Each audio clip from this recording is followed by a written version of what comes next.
Welcome.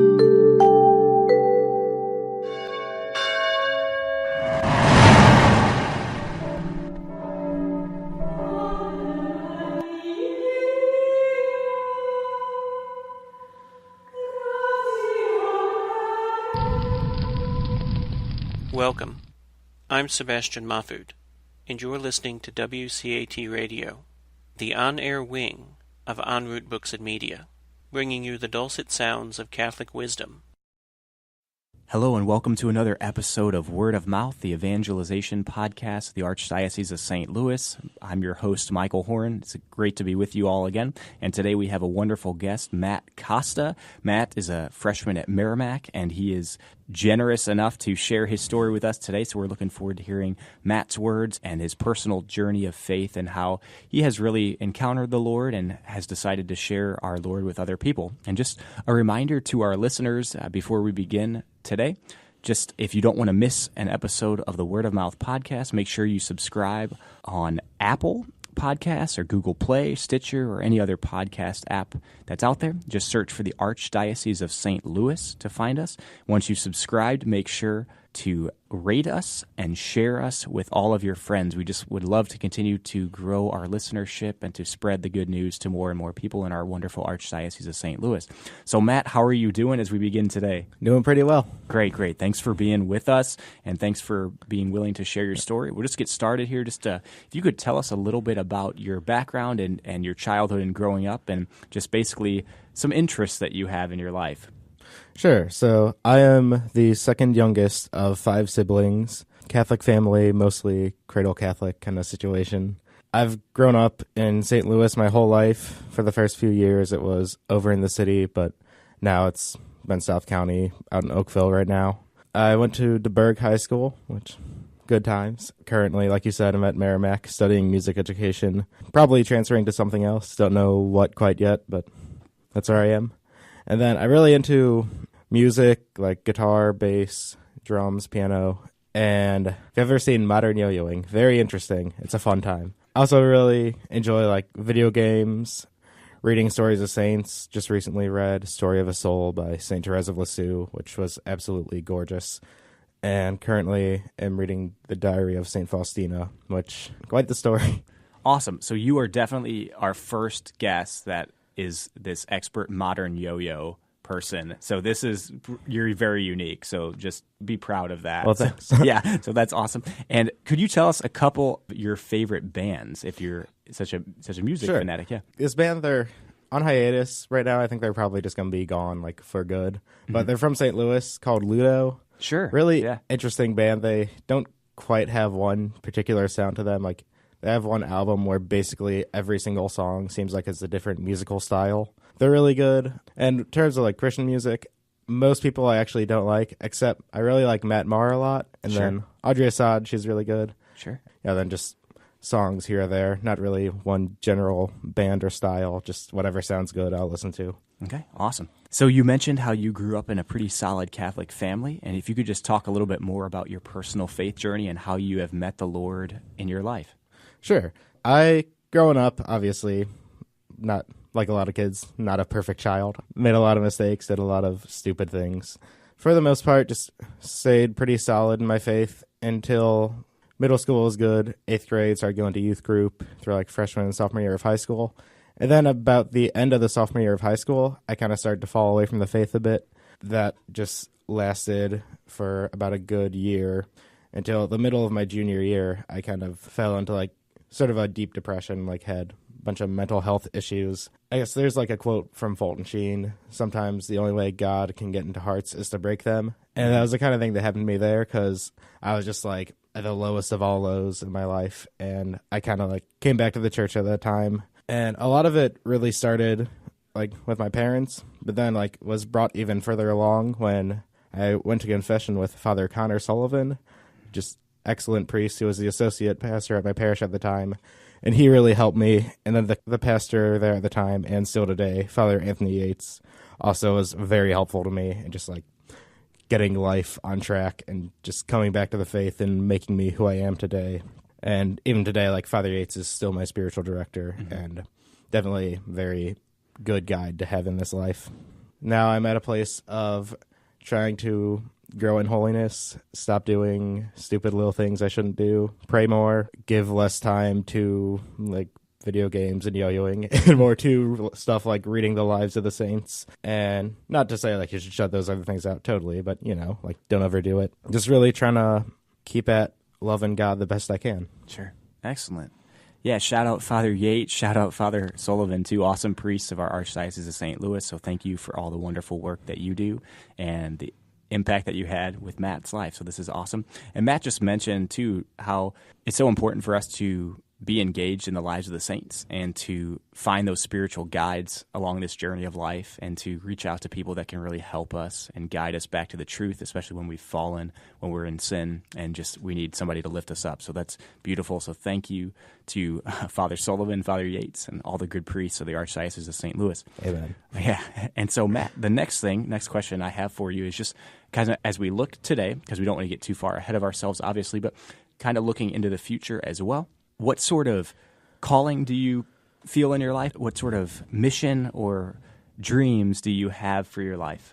I guess kind of my dream for my life, so to speak, is just whatever God wants me to do, I want to do. I don't quite know what that is, and it makes it kind of hard seeing as I find stuff like missionary work or an extremely cloistered religious life and the priesthood and marriage, like all those things just sound fantastic. They have their goods and their sacrifices. Not quite sure where I'm supposed to be yet, but definitely trying to keep my heart open to God and really going for whatever he wants me to do. I would say in like whatever I do, I really want to like my main goal being like guiding others to Christ, whether that be like through children as a father or through my people as a priest or like praying for conversions as a religious, and just really trying to gather people to love Christ so he has like just more people consoling his heart and loving him. And that's basically that, I guess. Sure. And so you have like a great gift of zeal for others and a concern for other souls and the desire to pray for others around you. So if you decided, just again, hypothetically, if you weren't a religious or a priest, what sort of jobs would you consider in your life? Yeah, probably like something involving teaching. Like I said earlier, I'm majoring in music education, probably transferring away from that, but some other teaching, whether it be math, English, really just general elementary teaching, just something that involves helping direct the lives of others, I guess. That's awesome, yeah. And so who would you say, Matt, are your role models in life? I really like Therese of Lisieux, actually, and like the whole idea of being a little child to God, because that's something that I've really been blessed to realize more and more in my life, especially recently, is how I literally can do absolutely nothing without God. Like, everything is his mercy. I'm just like a little infant who can't live without their parents. Sure. She like really inspires me to live that kind of way. I also really like Fulton Sheen, who not quite a saint yet, only venerable, but just really wise man. Just the way he understands people and like life very well is something I really try to imitate and do in my own life. And then I always say, if I were to become a priest someday, I'd really want to try to be like a modern John Vianney, like converting hundreds of souls, way more than dozens, because he was John Vianney, and just try to guide as many people to God as I can, like I was saying earlier. Very cool. And so, Matt, the last question in this opening part of the show, how would you define evangelization if somebody said, what does that word mean to you?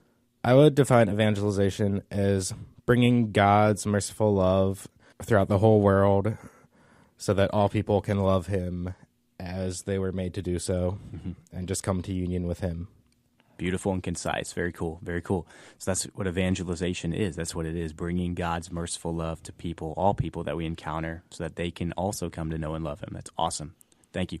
And so today, in light of Matt's faith journey, we're going to have a little bit different type of catechesis, so it won't be as informational or didactic in nature. It'll be more practical as far as the use of social media and how we interact with other people. So Matt's a very young man, certainly is involved with social media and uses that as an outlet for evangelization in his own life. And so we're just going to talk about evangelizing through social media, especially through humor and the use of memes. And so this is certainly a different type of catechesis, like I mentioned, in that it's more practical and just another tip for us as we seek to bring the gospel to other people through the use of social media.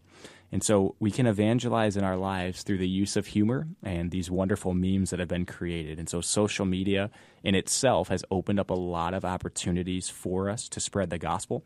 And we as faithful Catholics on the internet have discovered the power of memes to educate others about Jesus Christ and the Catholic Church.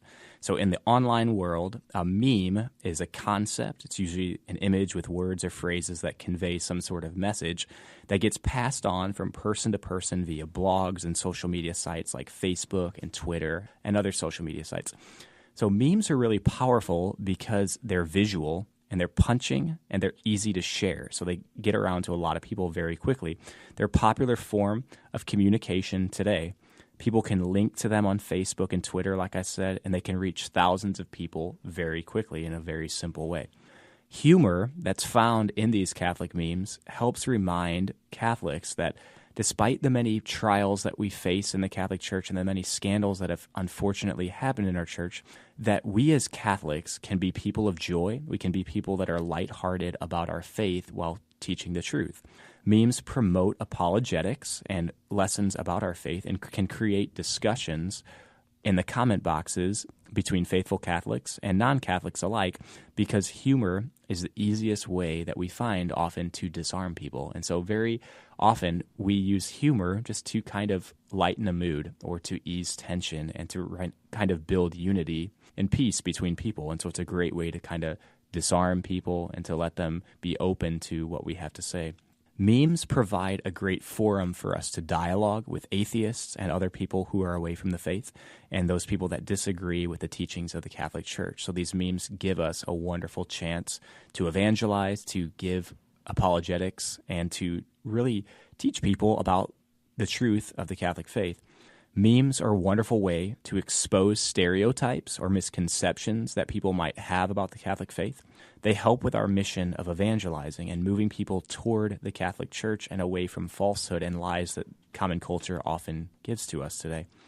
So these memes also can lead people to the Bible. They can lead them to an encounter with Jesus Christ, whether it's in the Bible itself or in the sacraments of the Catholic Church. One popular Catholic meme has the tagline, #ThingsJesusNeverSaid, and this is a really great meme as well because it shows the truth about a lot of lies that are pervading the culture today and various things that people say that are often part of this kind of modern phenomenon of therapeutic moral deism.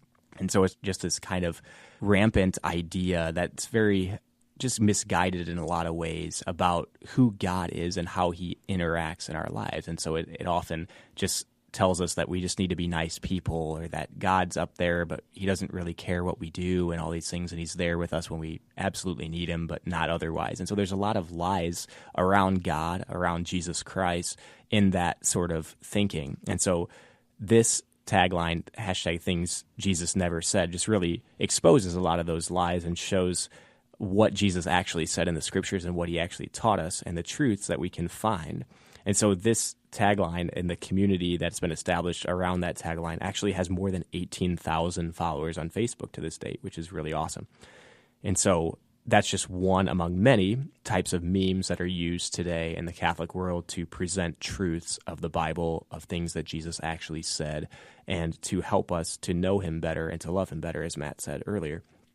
So both Catholics and non-Catholic Christians alike have found these memes to be very helpful.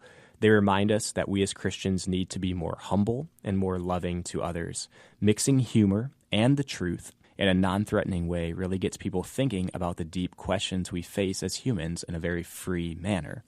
Catholic memes are a great way to spread our faith and to let people know exactly what we believe in the fullness of the truth. They are too short and amusing to be preachy, and if someone who doesn't believe has a question about a particular meme, they could probe to find out more about the truth that's being conveyed in that meme. So it's a blessing for us to use these sort of things. But one caveat, just to mention about the use of memes, is that it's important to be truthful and faithful to the gospel in our presentation of memes. And so oftentimes we want to use humor or present something in a simplified way, but we often risk being fully truthful and faithful to the gospel. And so it's important for us to avoid using misleading memes and messages. There's a fine line that separates lighthearted humor from irreverence or falsehood. And so that's really important for us to keep in mind as we attempt to evangelize through the use of memes, especially humorous ones. So if there's any question if you should post a particular meme or some sort of social media post, it's important to refrain from posting it if there's any question, like I said. So if you have any doubt in your mind about it, it's probably best not to post it. And if it's not doctrinally sound, don't share it. And so Gabe Jones gave an awesome presentation at a Theology on Tap recently, and he mentioned how when he posts something, typically he has someone else read it and approve it, just to have another set of eyes, hopefully another set of pious eyes on it as well, just to see if it's true, if it's going to lead people closer to Jesus Christ and the Catholic Church. So that's kind of a good baseline to use. It's kind of a good guide to consider when you're posting, when you're using a lot of social media today that's so prevalent in the world, just to think about what sort of posts you're actually releasing out there and if they're truly going to bring people to the faith or not. That's a good guide for us. And so, Matt, just in light of this catechetical teaching on the use of memes and humor and evangelization, just could you share a little bit about maybe how you have used memes in social media? Yeah, sure. I guess basically there will be times where I'll see a meme and it'll present a really good point. I'll be really funny, sometimes in a way that's slightly rude, and I'll be like, I'm not sure if I'll share that one. But if they're like just more straightforward and just simple and humorous and truthful, I'm like, okay, like I'm just gonna have to share that. Hope for the best. If you get an angry comment, not even an angry comment, I guess that's not the best, but like just a comment on it, questioning it, it just opens a very good, like you're saying, opportunity to discuss the faith with somebody. At the very least, I'm gonna help people see that, hey, there are people who recognize that like there is a God. This isn't just something from like days past. Like when you see someone, especially like my age, sharing a Catholic meme, it's like, oh, I didn't even know that was a thing. Right. Yeah. Sure. Do you have any favorite memes that you've seen floating around there? I'd have to look around to see them, but what you were saying, the things Jesus never said ones, those are very, very good. I enjoy those. Those are funny. Sure. But yeah. Yeah, awesome. One of the memes, I guess, that I've come across a lot, and it often comes around at Advent time or Christmas time. It's just really cool because it's this quote from Aladdin. So it portrays the Blessed Mother with Jesus in her womb. I think it says something like infinite cosmic power, itty bitty living space. And so it portrays that beautiful truth that Jesus has infinite cosmic power, like the genie in Aladdin, and yet itty bitty living space because he took the form of a human being and developed in the womb of the Blessed Mother. And so I love that meme. That's the one that's coming to my mind right now. But there's an infinite number of, there's so many awesome little humorous memes out there that portray these truths of the faith in a funny, lighthearted way. So that's great that we have those available for our use.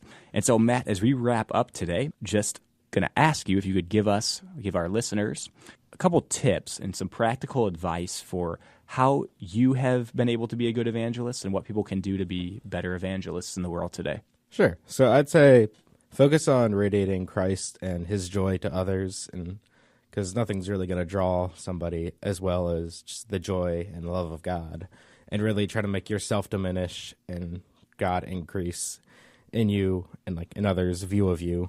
And I'll say, like, don't be afraid to use humor, like we were saying. Don't be some like stone-faced, like really just like, I don't know, flat face all the time, joyless looking person. Like, smile, laugh, be a happy person that God wants you to be. Any good parent wants to see their kids happy. Our Father wants the same thing. And just really live that out. And not only will that bring him more joy, but also guide others around us to be like, hey, what's this they got going on? That like they're just happy when they wake up at 5 a.m. and they're tired. Also, seek kind of a balance. Like, don't be someone like a little cloistered off human being in your room all the time, like afraid you're going to go out and sin. Just go out into the world and communicate with people. Be a normal person. Just don't fall into the traps of the world, and like be in the world, but not of it. Right. And lastly, I have to say is just pray a lot, because I think there's a quote from, St. Luigi Orione, or I don't know if I pronounced that right, but it's something along the lines of every good work starts in prayer, even when you stay on your knees spiritually before the Lord. Because it's so true. Like, we can't do anything without God. We're useless without him. If you're going to have any success, you need to know that you can't rely on yourself. Yeah, it's a great point. Yeah, I just want to follow up on that too. That's an awesome idea for us to consider, because I remember Saint Mother Teresa now, when she was in Calcutta doing work, and a lot of people came up to her and approached and said, Mother, I think you could be doing so much more work if you cut down the prayer time. And so that's when she decided that it was time to double the amount of prayer, because their work was so futile without the Blessed Sacrament, without their time in adoration before the Lord, without their time with Mass and receiving the Eucharist. And so that was a wake-up call for her, that she was just, in response to that, thinking, we need to add more prayer time so that we can be stronger when we go out and evangelize, like you said, because God is in charge of this. It's not just something that we can do on our own effort.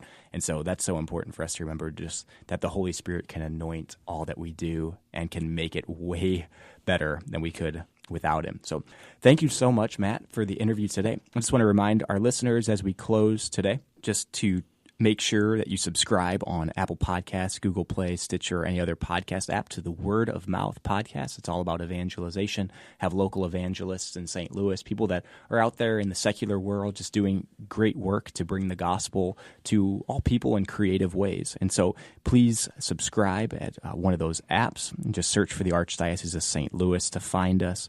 And once you subscribe, make sure to rate us and share us with all your friends and family members.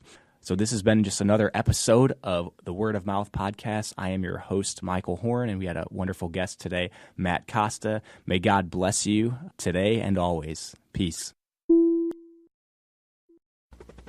We hope you enjoyed the program and will join us back for another show on WCAT Radio. This is Sebastian Mahfood. Good day.